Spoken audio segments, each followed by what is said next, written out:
Di tahun 40-an, mungkin 43 itu, ada peristiwa di India, ada kerusuhan agama, etnis bahkan itu.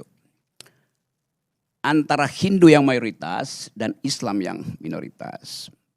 Seorang pemuda terbunuh pada peristiwa itu. Pemudanya Muslim.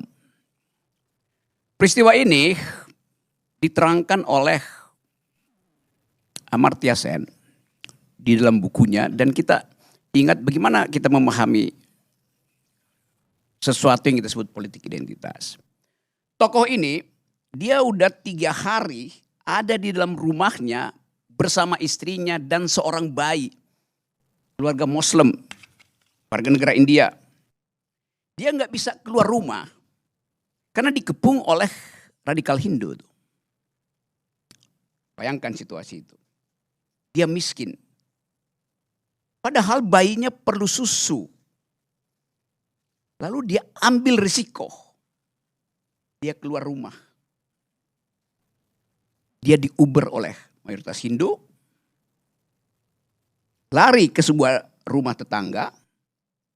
Berupaya diselamatkan oleh tuan rumah. Tapi dia tewas oleh massa yang brutal dari radikal Hindu itu. Dia tewas di situ. Pertanyaan saya, dia tewas karena Muslim atau tewas karena miskin? Dari. Kamu kan anak bimbing, jadi saya lagi uji. Dia tewas karena Muslim atau karena dia tewas karena miskin? Saya enggak. Ya, sebagai apa? Yes. Tapi kita mesti terangkan. Kalau dia orang kaya, nggak mungkin dia keluar rumah. Kulkasnya penuh. Bahkan dia bisa pakai private jetnya untuk beli Gak bisa bang, susu pakai helikopter bang. Ya, Kalau private jet gak bisa, pakai helikopter bisa naik ke atas. dia itu orang kaya, lebih kaya dari lo gitu. Jadi lo nggak usah bayangin apa-apa gitu. Saya yakin sekarang saya lebih kaya daripada abang. Itu nanti dibuktikan di KPK. Saya ulangi poin itu ya, ini serius nih. Karena status sosialnya miskin, dia ambil risiko. Dia mati karena dia miskin. Bukan karena agama, dia mati. Memang orang sebut itu kerusuhan agama. Tapi kalau dia minoritas dan kaya, dia selamat. Indonesia juga begitu, 98 banyak minoritas yang kaya selamat kabur dari kerusuhan 98.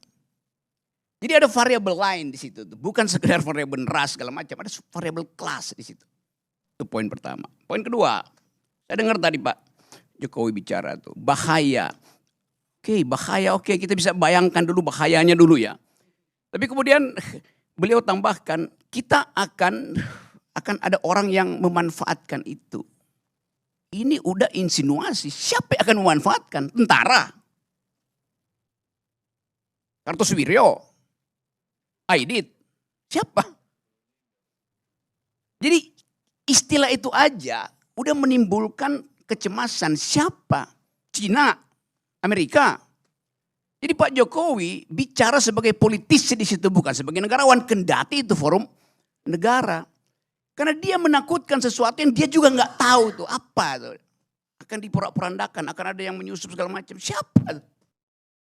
Jadi kalau saya lihat misalnya Pak Jokowi, mending jangan lihat ILC. Karena Anda akan gugup untuk melihat bahwa konsepnya macam-macam di sini.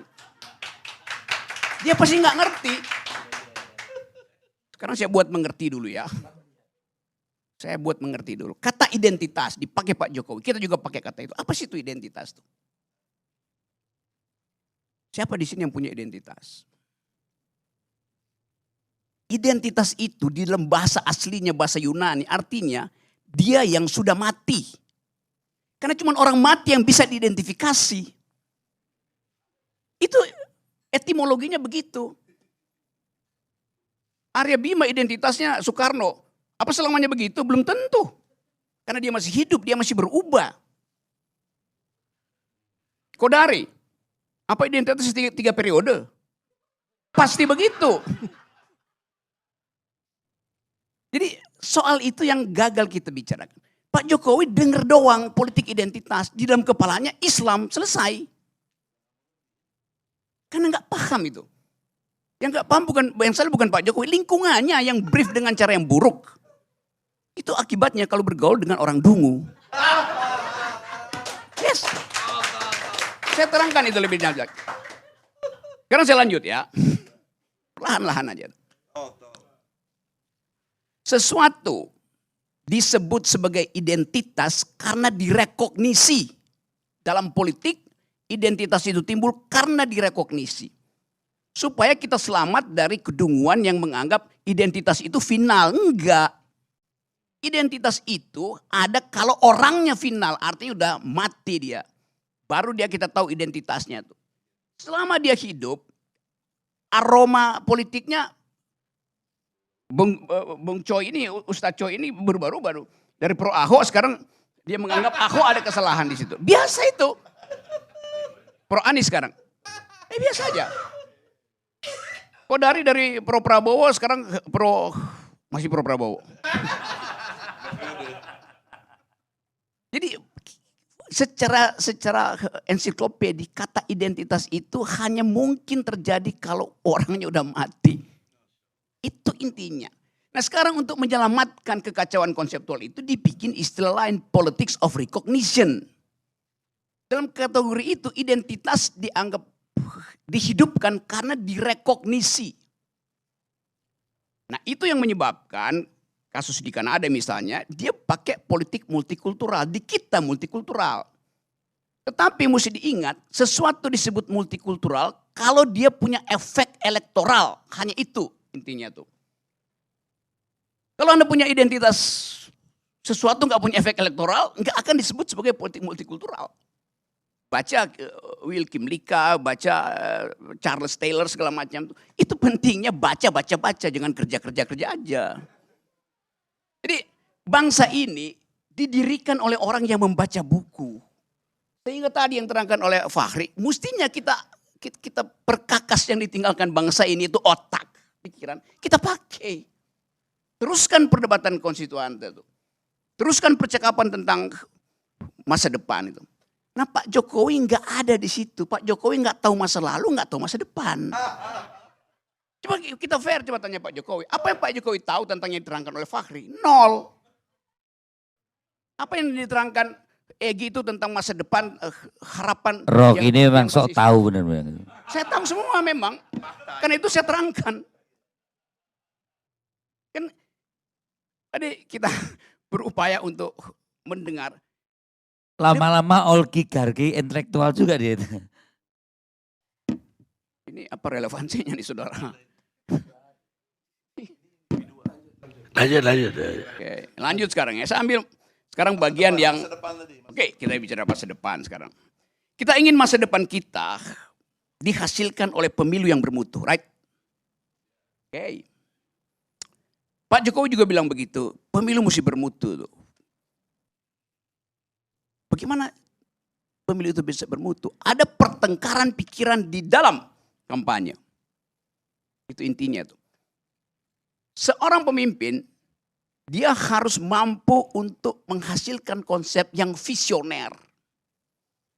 Di mana konsep visioner itu dimungkinkan dihasilkan? Di universitas, dalam pertengkaran di kampus.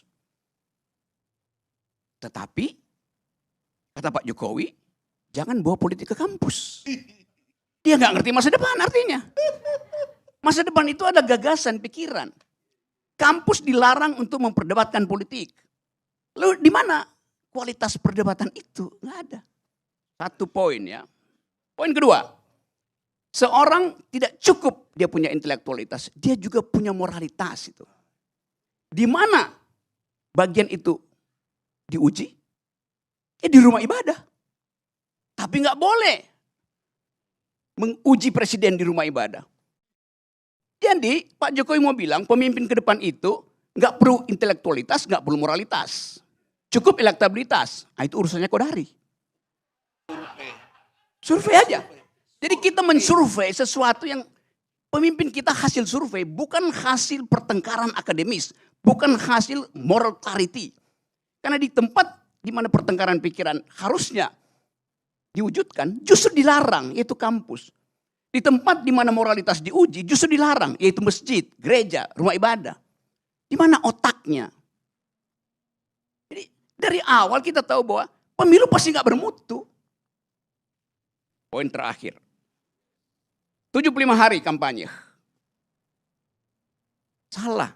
4,5 hari kampanyenya.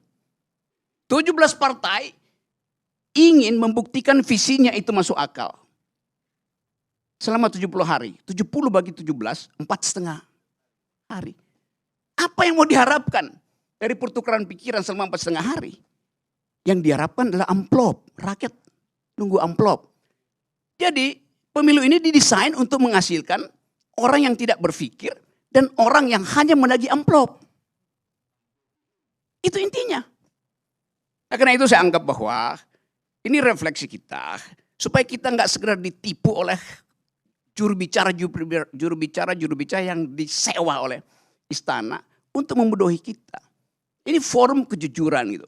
Saya nggak punya kepentingan, saya nggak punya partai, gue nggak dukung siapa-siapa. Tapi saya ingin dukung orang yang berpikir. Itu intinya tuh. Assalamualaikum warahmatullahi wabarakatuh.